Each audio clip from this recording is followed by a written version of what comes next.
अब हम नहीं कर सकते हैं, इसके बारे में तेजस्वी आपको बताएंगे, लालू जी बताएंगे, हम उसके लिए अधिकृत नहीं है।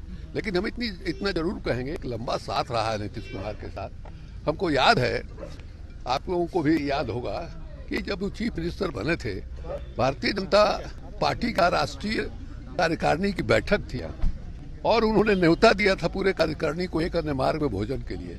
और जब उनको मालूम हुआ कि नरेंद्र मोदी हमारे एक अन्य मार्ग में आएंगे, भोजन उन्होंने रद्द कर दिया था। दूसरी घटना हम आपको स्मरण कराना चाहेंगे, प्रकाश सिंह बादल का पंजाब में एक रैली थी, संजय झा शायद के साथ गए थे, नरेंद्र मोदी भी मौजूद थे। तो नरेंद्र मोदी तो चीज है ना भाई, देख लिया नीतीश कुमार को वहां पकड़ के उठाया और देश भर के अखबारों में फोटो किया।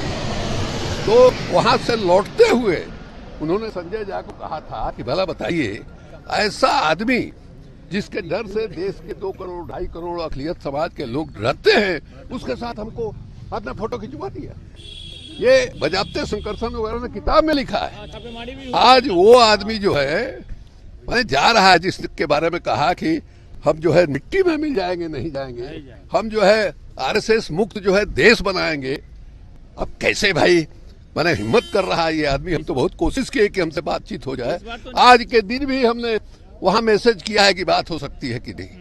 क्या जवाब है? क्या जवाब कोई आया? अभी तक कोई जवाब नहीं है। आपने एक लेख लिखा है, उसको लेकर जेडीयू बहुत चिड़ी हुई है। आपने आज जो लेख लिखा है उसको लेकर गांधी जी के बारे में, और उसको लेकर तो हम कोई ऐसा नहीं है कि हम अपने बारे में लिखे हैं। ऐसा आपको कई जगह बोर्ड मिल जाएगा जो नीतीश कुमार ने बिहार के नौजवानों को या बिहार की जनता को गांधी का जो दर्शन था उसको बताने के लिए कहा था। उन्होंने अपने भाषण में बोले हैं, तेजस्वी के खिलाफ उन्होंने उसका इस्तेमाल किया है। उसमें गांधी जी ने 7 पाप बताए थे, उसमें पहला पाप था सिद्धांतहीन राजनीति। तो जो पहला पाप है गांधी जी के नजरों में, उस पाप के पापी नीतीश जी कैसे बन सकते हैं, ये हमारा समझ में नहीं आ रहा। आज तो नीरज कुमार ने साफ कह दिया कि जमीन के बदले नौकरी देने वाले लोग। भाई ये कौन नई बात है? ऐसा नहीं है कि अभी आए थे नीतीश कुमार, उसके पहले ये नहीं था, कोई नया आ गया। उसके पहले भी जब थे उस समय भी था।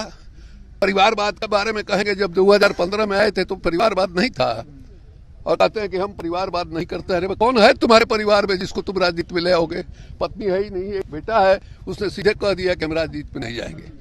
ये तो टेस्ट होता आपका उस समय कि आपका जो बेटा है अकेले बेटा है, बहुत अच्छा लड़का है। वो जब पैदा हो रहा था तो हम लोग मंजू गीता मिश्रा के यहाँ 3 घंटा 4 घंटा बैठी लगाए थे। वो अगर राजनीति में आता हमको भी खुशी होती, और राजनीति में आता तब ये कहते कि नहीं साहब परिवारवाद जो है वो हमने लड़के को रोक दिया। ये है ही कौन? जब है नहीं तो भाषण देने में क्या हर्ज है भाई?